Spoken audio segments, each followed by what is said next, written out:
यह कहानी उस पल की है जब इंसान यह भूल जाता है कि प्रकृति से बड़ा वह कभी नहीं हो सकता। सालों तक यह गुफा रोमांच की तलाश में आने वालों का सपना बनी रही। जब इस गुफा में फंसने और जान जाने की घटनाएं लगातार बढ़ने लगी, तब यह साफ हो गया कि नट्टी पुट्टी केव इंसानों के लिए सुरक्षित नहीं रही।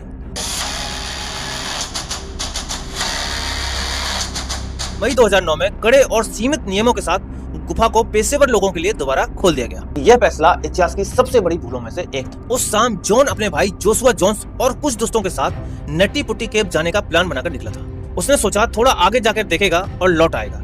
अचानक रास्ता और तंग हो गया। जैसे ही उसने शरीर को मोड़ने की कोशिश की, उसका संतुलन बिगड़ गया और वह पूरी तरह उल्टा हो गया। अब जॉन के पैर ऊपर थे और उसका सिर नीचे। समस्या यह थी कि उल्टा लटके रहने से जॉन एडवर्ड जोन्स के शरीर में खून लगातार सिर की ओर जमा हो रहा था। एक और बड़ी मुश्किल यह थी कि जॉन ऐसी स्थिति में फंसा हुआ था कि जब उसके शरीर को ऊपर की ओर खींचने की कोशिश की जाती तो उसके दोनों पैर ऊपर की गुफा की दीवार से टकरा जाते। एक बार तो यह विचार भी सामने आया कि जॉन के पैरों को डिसलोकेट करके शायद उसे बाहर निकाला जा सके।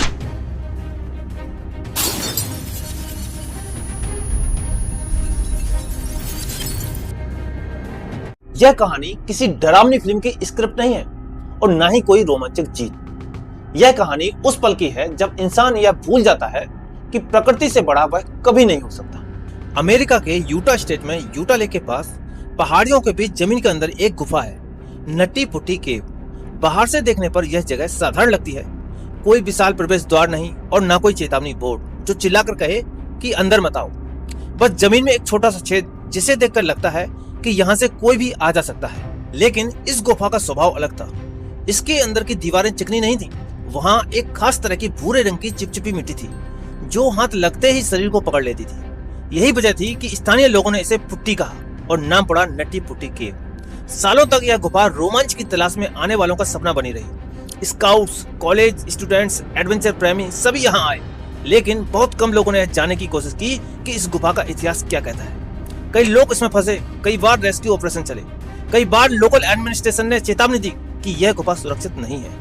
जब इस गुफा में फंसने और जान जाने की घटनाएं लगातार बढ़ने लगी, तब यह साफ हो गया कि नट्टी पुट्टी केव इंसानों के लिए सुरक्षित नहीं रही। बार बार होने वाले हादसों और मौतों ने प्रशासन को मजबूर कर दिया।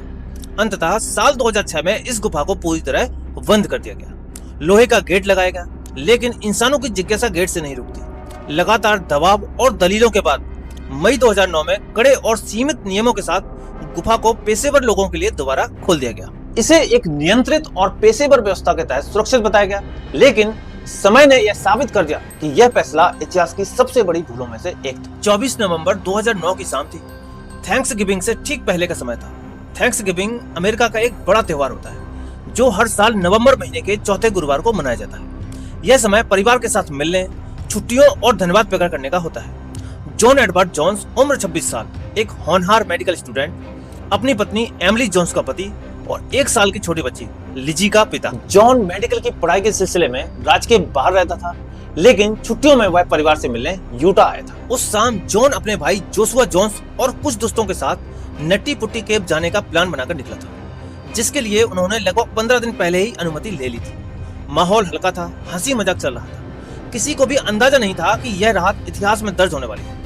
हेलमेट पहने गए, टॉर्च जलाई गई और एक एक कर सभी गुफा के अंदर उतरने लगे। शुरुआत आसान थी। चौड़े रास्ते, फिसलन भरी ढलान और द बिग स्लाइड जैसी जगह थी जहां लोग फिसलते और नीचे जाते और मजाक करते रहते। लेकिन जैसे जैसे वे अंदर गए, रास्ते सकरे होते चले गए। इसी दौरान जॉन ने एक सुरंग देखी। उसे लगा कि यह वही मशहूर रास्ता है जिसे वर्थ कैनाल कहा जाता है। उसने सोचा थोड़ा आगे जाकर देखेगा और लौट आएगा, लेकिन वह रास्ता गलत था। वह सुरंग पहले से कहीं ज्यादा सकरी थी और नीचे की ओर झुकती जा रही थी। जॉन आगे बढ़ता गया। उसके पेट और छाती जमीन से रगड़ खाने लगी। अचानक रास्ता और तंग हो गया। उसकी छाती अटक गई। उसने पीछे हटने की कोशिश की, लेकिन अब पीछे हटने की जगह नहीं बची थी। जैसे ही उसने शरीर को मोड़ने की कोशिश की, उसका संतुलन बिगड़ गया और वह पूरी तरह उल्टा हो गया। अब जॉन के पैर ऊपर थे और उसका सिर नीचे, और अब गुरुत्वाकर्षण ने अपना काम शुरू कर दिया। शुरुआत में जॉन शांत रहा, फिर उसने आवाज दी। उसका भाई जोशुआ और दोस्त वहां पहुंचे। पहले उन्हें लगा कि यह कोई गंभीर बात नहीं है और वे उस पर हंस भी दी। इसके बाद उन्होंने उसे खींचने की कोशिश की, लेकिन उसका शरीर जरा भी नहीं हिला। तभी सबको एहसास हुआ कि यह मामूली फंसना नहीं है। जोशुआ जोन्स तुरंत गुफा से बाहर निकला और इमरजेंसी नंबर पर कॉल करके रेस्क्यू टीम को बुलाया। कुछ ही समय में अनुभवी केव रेस्क्यू विशेषज्ञ सूसी पॉट्स, रिक हंटर और अन्य स्वयंसेवक वहां पहुंचे, जो अपनी जान जोखिम में डालकर गुफा के अंदर गए। रस्सियां बांधी गईं और पुलिस सिस्टम बनाए गए। हर कदम बेहद सावधानी से उठाया जा रहा था, क्योंकि जरा सी चूक जॉन की हड्डियां तोड़ सकती थी। जॉन होश में था और लगातार बात कर रहा था। उसने सूसी से बस इतना कहा, मैं सिर्फ बाहर निकलना चाहता हूँ, प्लीज। समस्या यह थी कि उल्टा लटके रहने से जॉन एडवर्ड जोन्स के शरीर में खून लगातार सिर की ओर जमा हो रहा था। उसके फेफड़ों पर दबाव लगातार बढ़ता जा रहा था और हर मिनट के साथ सांस लेना मुश्किल होता जा रहा था। डॉक्टर जानते थे कि समय बहुत कम है। घंटे बीतते गए, 10 घंटे, 15 घंटे। रेस्क्यू टीम थक चुकी थी, लेकिन हार मानना किसी के लिए विकल्प ही नहीं था। एक और बड़ी मुश्किल यह थी कि जॉन ऐसी स्थिति में फंसा हुआ था कि जब उसके शरीर को ऊपर की ओर खींचने की कोशिश की जाती तो उसके दोनों पैर ऊपर की गुफा की दीवार से टकरा जाते, जिससे उसे बाहर निकलना लगभग असंभव हो रहा था। एक बार तो यह विचार भी सामने आया कि जॉन के पैरों को डिसलोकेट करके शायद उसे बाहर निकाला जा सके। इसी बीच एक आखिरी पुलिस सिस्टम तैयार किया गया।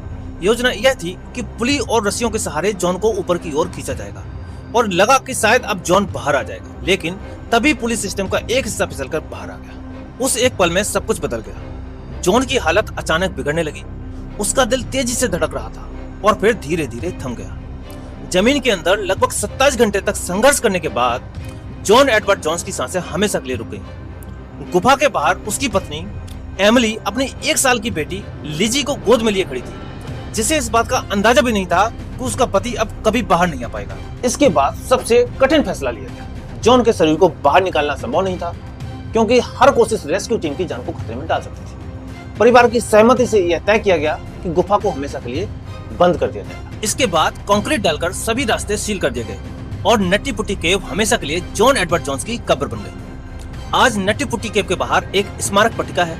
अंदर कोई आवाज नहीं, कोई हलचल नहीं, बस एक सबक, हर जगह जीतने के लिए नहीं होती, हर रहस्य जानने के लिए नहीं होता, और कभी कभी पीछे हट जाना ही जिंदगी बचा लेता है। गुफा के भीतर अब कोई टॉर्च नहीं जलती, कोई कदम आगे नहीं बढ़ता, लेकिन उस सन्नाटे में एक कहानी आज भी जिंदा है। जॉन एडवर्ड जोन्स की अधूरी जिंदगी, उसकी पत्नी एमिली की टूटी उम्मीद और उसकी बेटी लिजी का वह भविष्य जो कभी अपने पिता का हाथ नहीं थाम पाएगा। जो इंसान दूसरों की जान बचाने के लिए डॉक्टर बनना चाहता था, वह खुद जिंदगी से बाहर नहीं आ पाया। लेकिन एक सवाल आज भी खुला है, अगर जॉन उस पर लौट जाता तो क्या यह कहानी होती? यह मौत की नहीं, उस एक फैसले की कहानी, क्योंकि हर चुनौती जीत की नहीं होती और कभी कभी पीछे हट जाना ही सबसे बड़ा साहस होता है।